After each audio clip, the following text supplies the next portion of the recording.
అదే RTV app వార్తల్ని క్షణాల్లో చదివే అవకాశం ఉంటుంది. ఒక న్యూస్ పేపర్, ఒక టెలివిజన్ ఛానల్ మీ చేతుల్లో ఎప్పుడూ ఉంటాయి.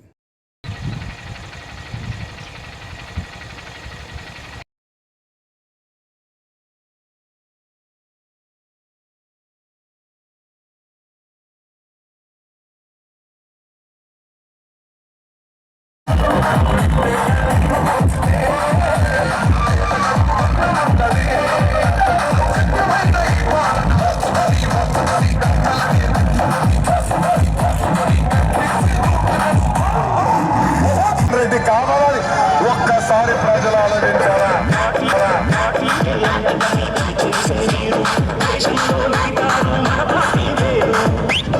రాష్ట్రంలో ఎక్కడ కనపరిచిన పోయినా వాళ్ళు ఉద్యోగస్తులైనా సరే వాళ్ళందరికీ కూడా ఉచిత బస్సు ప్రయాణాన్ని మన ఎన్డీఏ ప్రభుత్వం కల్పించబోతుందని తెలియజేస్తున్నాం. టికెట్లు కూడా ఇస్తా కానీ డబ్బులు తీసుకో. ఈ విధంగా చెప్పేటువంటి ప్రతి ఒక్కదాన్ని మనం ముందుకెళ్తున్నాం. చెప్పలేటువంటి పథకాలు కూడా మనం అమలు చేస్తా ఉన్నాం. ఈరోజు మొన్ననే చూశారు, ముసికి ఒంగోలు నుంచి నాగార్జున సాగర్ నీరు కేటాయింపు చేస్తూ ఉత్తర్వులు తీసుకొని వచ్చారు. 10 రోజుల్లో వెలుగొండ తూర్పు కాలువ నుంచి మన పాలేరు నది కూడా నీటి కేటాయింపులు ఉత్తర్వులు వస్తాయని చెప్పేసి ఈ సందర్భంగా తెలియజేస్తా ఉన్నాం. దీంతో పాటుగా సంగమేశ్వరం ప్రాజెక్టు కూడా 145 కోట్లతో రివైజ్ ఎస్టిమేషన్ ఇచ్చాం.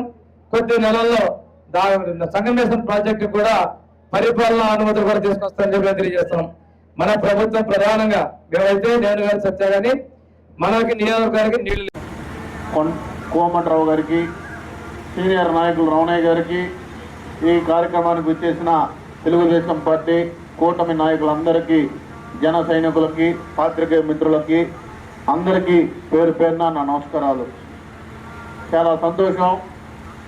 చాలా రోజుల తర్వాత, సుమారుగా ఒక 30 సంవత్సరాల తర్వాత ఈరోజు ట్రాక్టర్ తోలటం, అది కూడా 15 కిలోమీటర్లు. ఫస్ట్లో భయం వేసింది, ఏమన్నా అయిద్దేమో.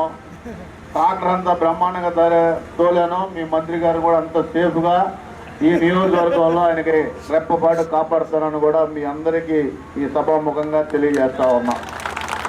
ఈరోజు ఒక చక్కటి కార్యక్రమం గౌరవ ముఖ్యమంత్రి నారా చంద్రబాబు నాయుడు గారు నిన్నే పాడేరు వచ్చారు.